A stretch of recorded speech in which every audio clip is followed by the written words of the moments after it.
Selamat pagi Bapak Ibu serta saudara yang dikasihi oleh Yesus. Kita bersyukur pada pagi hari ini kita boleh ada sebagaimana kita ada hari ini semua karena anugerah Tuhan. Saudara, kita bersyukur Tuhan boleh memberikan kita kesempatan di tahun ini, di bulan ini sekali lagi kita boleh memperingati hari kesengsaraannya. Kita boleh bersama-sama juga memperingati hari kebangkitan Yesus, semua karena anugerah Tuhan. Saudara, mari sebelum kita merenungkan firman Tuhan, mari tundukkan kepala, kita berdoa. Bapa kami di dalam sorga, kami bersyukur ya Tuhan, untuk semua anugerah-Mu di dalam kehidupan kami. Kami boleh ada sebagaimana kami ada semua karena anugerah-Mu. Tuhan, hari ini kami ingin membaca dan merenungkan firman-Mu. Biarlah sungguh ya Tuhan, apa yang kami baca dan kami renungkan, sungguh Tuhan, boleh mengubah kami Tuhan, boleh menggerakkan kami untuk kami melakukan apa yang Tuhan ingin untuk kami terus lakukan di dalam perjalanan iman kami. Terima kasih Bapa. Ini doa kami, dalam nama Yesus kami berdoa bersyukur. Amin. Saudara yang dikasihi oleh Yesus, kita akan membaca bagian firman Tuhan di dalam Lukas pasal yang ke-23.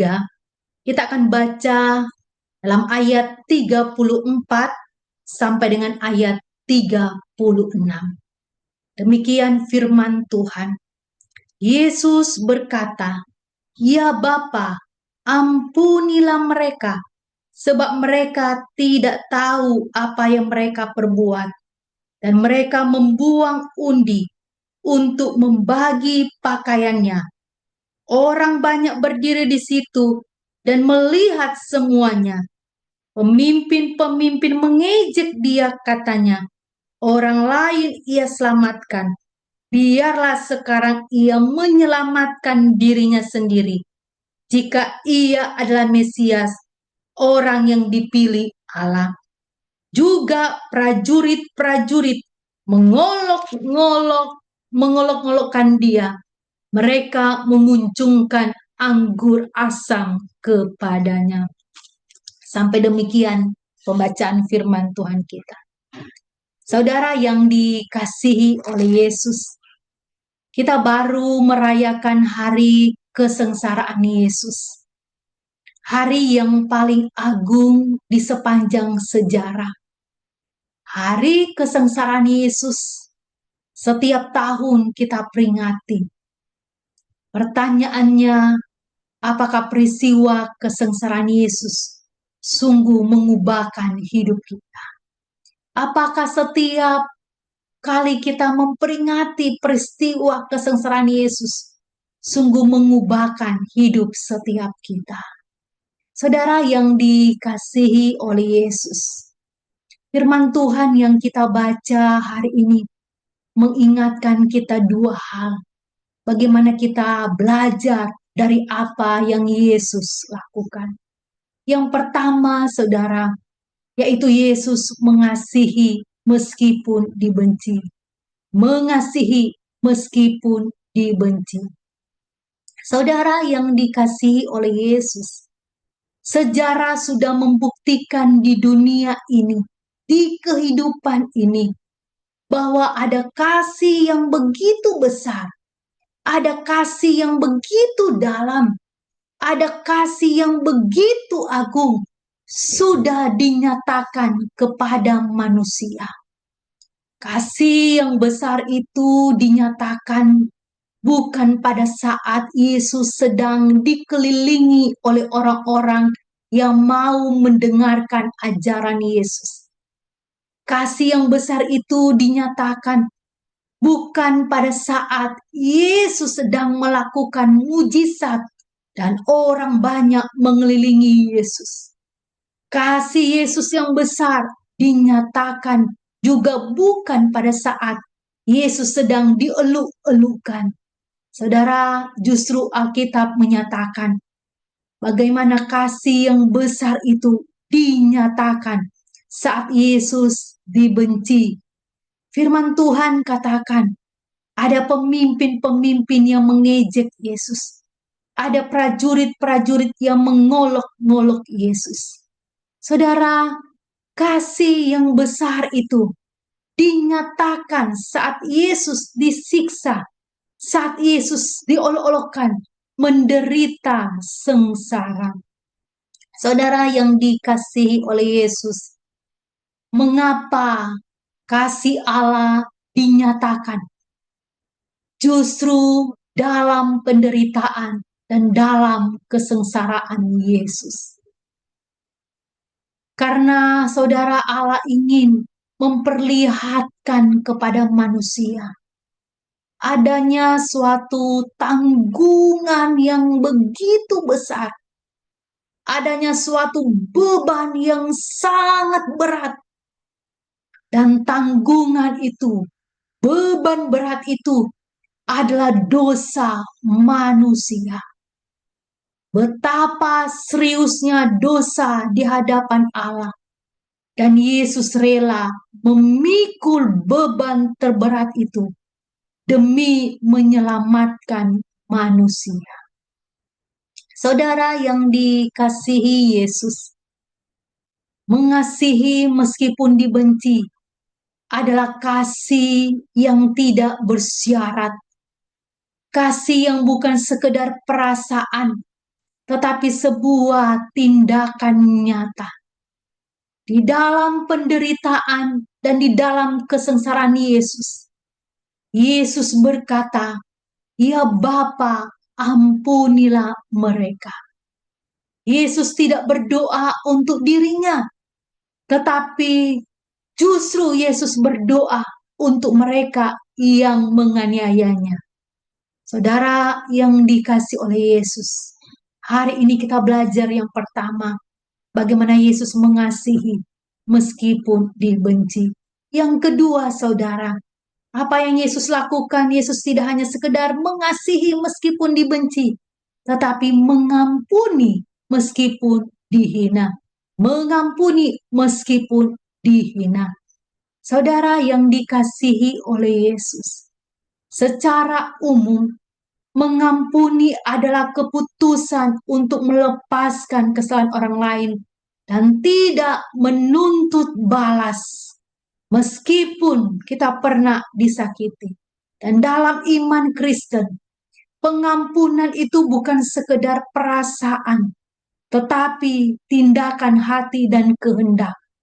Saudara yang dikasihi oleh Yesus, ketika Yesus berkata, "Ya Bapa, ampunilah mereka, sebab mereka tidak tahu apa yang mereka perbuat." Ungkapan Yesus ini mau menyatakan bahwa pengampunan tidak bergantung pada situasi. Pengampunan tidak bergantung pada keadaan yang sedang kita alami, tetapi pada kasih ilahi yang dialami. Pengampunan tidak bergantung pada situasi. Pengampunan tidak bergantung pada keadaan yang sedang dialami, tetapi pada kasih ilahi yang sudah dialami. Saudara yang dikasihi oleh Yesus, sekalipun Yesus mengalami penderitaan, disiksa, dibenci, dan dihina, itu tidak membuat Yesus membenci dan membalas. Yesus juga tidak menyalahkan keadaan. Yesus tidak menyalahkan orang-orang pada waktu itu. Karena Yesus sadar dan mengerti semua tanggungan dan beban berat menjadi pikulan yang harus Yesus tanggung. Pikulan Yesus adalah bagian dari kehendak Bapa yang harus Yesus tanggung demi menyelamatkan kita manusia. Yesus tidak membalas, saudara, tetapi Yesus menebus. Yesus memberikan dirinya sebagai tebusan bagi kita orang berdosa. Yesus menebus dengan darahnya karena cintanya kepada kita. Saudara yang dikasihi oleh Yesus, kasih Yesus melampaui akal dan pemahaman manusia. Dan meskipun kasih Yesus itu melampaui akal dan pemahaman manusia, sebagai anak-anaknya, kita dipanggil untuk melakukan apa yang Yesus lakukan. Mengasihi meskipun dibenci, mengampuni meskipun dihina. Mengasihi meskipun dibenci, dan mengampuni meskipun hina, dimungkinkan hanya melalui anugerah. Dimungkinkan hanya melalui anugerah. Anugerah yang dialami dan anugerah yang dihidupi menjadi dasar kita mengasihi. Saudara, mengasihi dan mengampuni sesungguhnya adalah buah iman, bukan karena kekuatan kita, bukan karena usaha kita. Allah lah yang mengerjakannya di dalam kita. Roh Kudus yang melahirbarukan kita, itulah yang menuntun kita pada ketaatan pada salib Yesus. Roh Kudus yang melahirbarukan itulah yang menuntun kita pada ketaatan bagaimana kita mengasihi dan mengampuni.